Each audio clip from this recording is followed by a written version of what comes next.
Gatuyok ang kalibutan. Gadagan ng orasan, nahimong buntag ang kagabion. Praise God, buhi ka pa. Samtang buhi ka pa, dili pa ulahing tanan. Wala pa nahuman, mintras na apay gininhawan, apay higayon mubalik ta kaniya. Sampiton ta siya, mutuo ta kaniya. Isip usa ka tawo, kita makasasala ug maunay ka matuoran. Walay perpekto ka natong tanan, apan dili pasabot na magpakalumos na kita sa sayop nga mga pagtuo ug naandan tang buhat isip usa ka tawo. Biya na, buhiin na.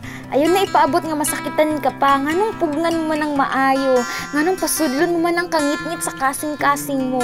Ibalik ang kahayag sa kinabuhi mo, kalimtin na ang mga dili maayong naandan mo isip usa ka tawo. Ayaw pailad sa kalibutan ng mga butang, hunahuna nga dili nimo na madala sa kamatayon ug maunay ka motuoran. Hunahuna nga naay katapusan ng tanan, malaya ang dahon, mauga ang tubig, mamatay ang hayop ug mawala ta kitang katawhan. Mamatay atong lawas nga hinulamtas kay tasan, mubalik kini sa abo. Kung dili pa kita mubalik sa Ginoo, mintras buhi pa kita, magantos ang atong espiritu sa kasakit, nga bunga sa atong kagahi sa ulo. Bunga sa atong pagpakabuta ug pagpakabungol diha kang Kristo. Hunahunaon ta, na dili nato mabuhat ang tanan kung wala ang Ginoo pirmi sa atong kiliran. Hunahunaon ta na ang Ginoo ang may gahom ug may kontrol sa tanan. Dili pa ulay ang tanan, mintras buhi ka pa, naakapay mabuhat na kabag-uhan, mintras nakakita ka pa sa kalibutan, naakapay tsansang mabalik sa Ginoo.